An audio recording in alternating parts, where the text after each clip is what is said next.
अस्सलाम वालेकुम स्टूडेंट्स। हमने अपने जो प्रीवियस लेक्चर में शुरू किया हुआ था, हमारा जो प्रीवियस लेक्चर था उसमें हमने किया था कि स्टोइचियोमेट्री क्या होता है, ठीक है ना। हमने अपने प्रीवियस लेक्चर में ये किया था कि स्टोइचियोमेट्री क्या होता है, और उस स्टोइचियोमेट्री में मैंने आपको 3 रिलेशन बताए थे। उसमें एक रिलेशन था मैथ्स का, उसको साथ में लिख भी देता हूँ। आपने अपने प्रीवियस लेक्चर में एक कहा था कि पहला आ जाएगा मैथ्स रिलेशन आ जाएगा, उसके बाद दूसरा आ जाएगा मैथ्स का रिलेशन आ जाएगा वॉल्यूम के साथ, और तीसरा आपने किया था कि जो मैथ्स का ये रिलेशन जो आ जाएगा, इसका रिलेशन आ जाएगा मोल के साथ। तो ये 3 रिलेशन हमने किए थे कि स्टोइचियोमेट्री में हमने 3 रिलेशन ये स्टडी करते हैं, ठीक होगी बात। और वो 3 रिलेशन कौन कौन से हो सकते हैं, उसके लिए हमने आज 2 एग्जांपल्स करनी है ताकि आपको उसकी समझ आ जाए कि वो रिलेशन कैसे हो सकते हैं।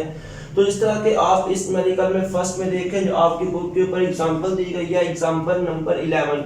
यहाँ पे क्या दिया हुआ है, यहाँ पे हमें उसने 2 मोल दे दिए हैं KOH के, और उसके बाद 1 मोल दे दिया है सल्फ्यूरिक एसिड का, और कहा गया है कि आपने रिएक्शन करने के बाद क्या बनाया है, पोटेशियम सल्फेट बना दिया है, और उसके साथ हमने क्या बना दिया, वाटर को बना दिया है। 2 मोल आपने रिएक्शन करवाए हैं KOH के, और 1 मोल आपने रिएक्शन करवाया है सल्फ्यूरिक एसिड का। तो ये आगे बना रहा है K2SO4, और उसके साथ बन रहे हैं वाटर के 2 मॉलिक्यूल्स। तो आप यहाँ पे उसने हमें क्या दे दिया है, उसने हमें यहाँ पे दे दिया है KOH का मैथ हमें प्रोवाइड कर दिया है, और कहा गया है कि बताना है आपने कि K2SO4 कितने ग्राम बनेगा, और उसके बाद वाटर कितने ग्राम बनेगा।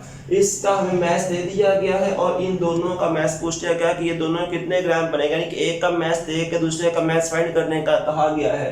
तो ये क्या आ जाएगा, ये आ जाएगा मैथ्स कैलकुलेशन।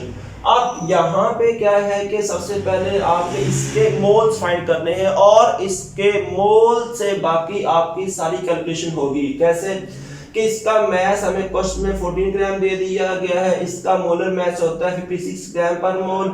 इसके जब आप मोल फाइंड करोगे, mole is equal to mass और मोलर मैथ, तो ये आ जाएगा मैथ 14, मोलर मैथ आ जाएगा 56, और इसको जब सॉल्व करेंगे तो 0.25 मोल्स आ जाएंगे किस चीज के, KOH के।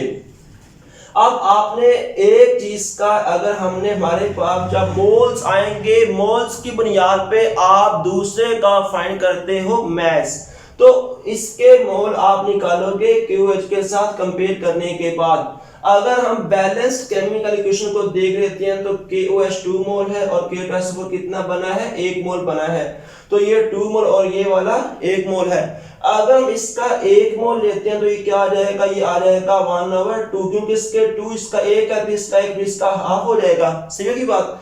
और हमने KOH के 14 ग्राम में इस्तेमाल कितने किए हैं, 0.25 मोल। तो 0.25 मोल जब इसके होंगे तो क्या काम करेंगे, 1/2 मल्टीप्लाई बाय 0.25, तो ये आ जाएगा 0.125 मोल। कितना आ जाएगा, 0.125 मोल आ जाएगा। अब इसके बाद आपने क्या काम करना है कि इससे हमारे पास आगे कि अगर इसके KOH के हमारे पास होंगे 0.25 मोल, तो इसके जो आगे मोल आ जाएंगे वो आ जाएंगे 0.125 मोल। तो K2SO4 के मोल कितने आ जाएंगे, 0.125। अब आप इसका मैथ फाइंड करना है। मैथ इज इक्वल टू होता है मोल इनटू मोलर मैथ। मोल हमारे पास यहां से आ गए हैं, और मोलर मैथ K2SO4 का होता है 174 ग्राम पर मोल। जब दोनों को मल्टीप्लाई करेंगे तो हमारे पास क्या आ जाएगा, 21.75 ग्राम। ये आ जाएंगे मैथ किस चीज का, K2SO4 का। क्योंकि मैथ्स आपने फाइंड किया तो ये हो जाएगा मैथ्स कैलकुलेशन। अब दूसरा आपने KOH की मदद से इस्तेमाल करना है वाटर को, वाटर का आपने फाइंड करना है KOH को इस्तेमाल करके। यहाँ पे आप H2SO4 को इस्तेमाल नहीं करोगे, क्यों, क्योंकि H2SO4 यहाँ पे लार्ज अमाउंट में है, और आपने ये याद रखना है कि केमिकल रिएक्शन के दौरान वो चीज जो लार्ज एक्सेस में होती है उसको आप फर्ज कर लेते हो यूनिटी के बराबर, और उसके ऊपर रेट ऑफ रिएक्शन डिपेंड नहीं करता। बात समझ आ गई ना।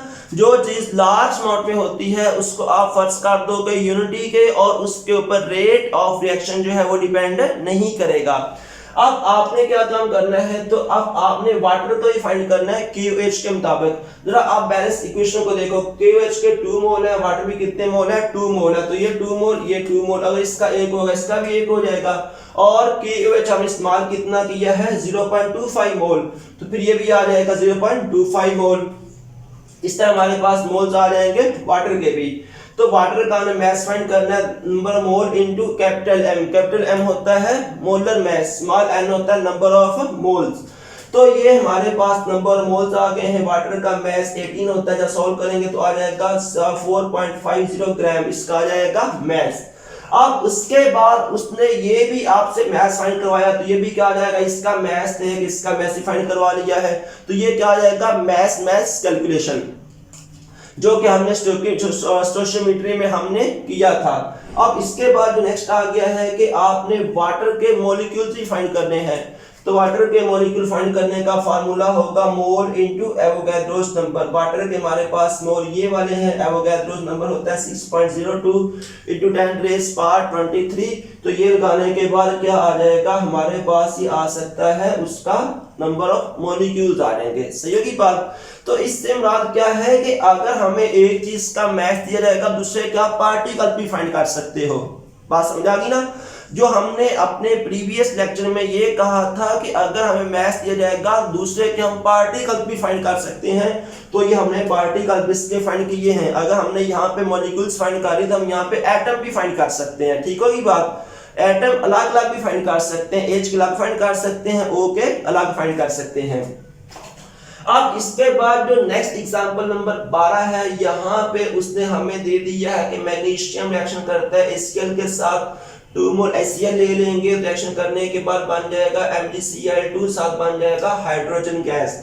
अब उसने हमें यहाँ पे हाइड्रोजन गैस का मैस दे दिया है। क्या दे दिया है, उसने हमें यहाँ पे हाइड्रोजन का मैस दे दिया है, और ये कहा है कि HCl का मैस कितना बनेगा, क्या होगा, HCl का मैस कितना होगा, और उस HCl का 27% लिहाज से वॉल्यूम कितना बनेगा, क्या होगा, 27% के लिहाज से उसका वॉल्यूम कितना होगा, वो भी हमने फाइंड करना है। तो ये आ जाएगा मैस वॉल्यूम, ये कैलकुलेशन सेकंड वाली आ जाएगी, मैस वॉल्यूम कैलकुलेशन जी। अब इसमें हमने ये किया कि मैस हमें H2 का दे दिया गया है 12.1 ग्राम, मोलर मैस H का होता है 2 ग्राम, मोल फाइंड करेंगे आ जाएगा 6।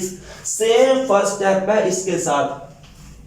अब दूसरे में चूंकि आपने H के मदद से इस्तेमाल करना है HCl को, तो HCl के लिए H का हमारे पास बैलेंस इक्वेशन में 1 मोल है, HCl के 2 मोल हैं। सही होगी बात। और हमारे पास 12 ग्राम में आए कितने मोल है, H2 के वो आया 6 मोल, तो इसको हम 6 से मल्टीप्लाई कर देंगे, हमारे पास ये आ जाएंगे 12 मोल्स। ठीक होगी बात।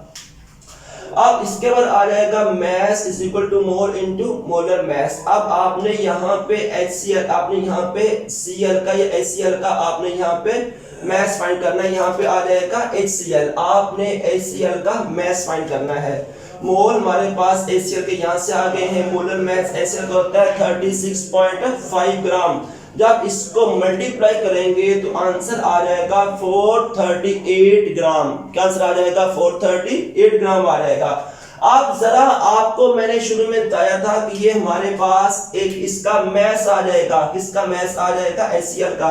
तो यहां तक तो चलेगी मैस मैस कैलकुलेशन। अब उसके बाद आ जाएगा मैस वॉल्यूम कैलकुलेशन, जो कि सेकंड है।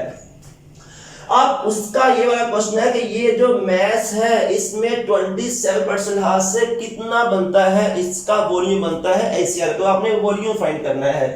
तो अगर देखें 27 ग्राम से क्या, 27% से क्या मुराद है कि अगर आपके पास 100 ग्राम वॉल्यूम है, क्या है आपके पास 100 ग्राम सॉल्यूशन है, तो उसमें 27% क्या होगा, HCl होगा, और बाकी उसका क्या आ जाएगा, सॉल्वेंट आ जाएगा। इससे मुराद ये होता है जो कि आपने 9th क्लास में चैप्टर नंबर 6 आपने सॉल्यूशन में भी ये कैलकुलेशन एक दफा की थी, इसका आपने पढ़ा हुआ है।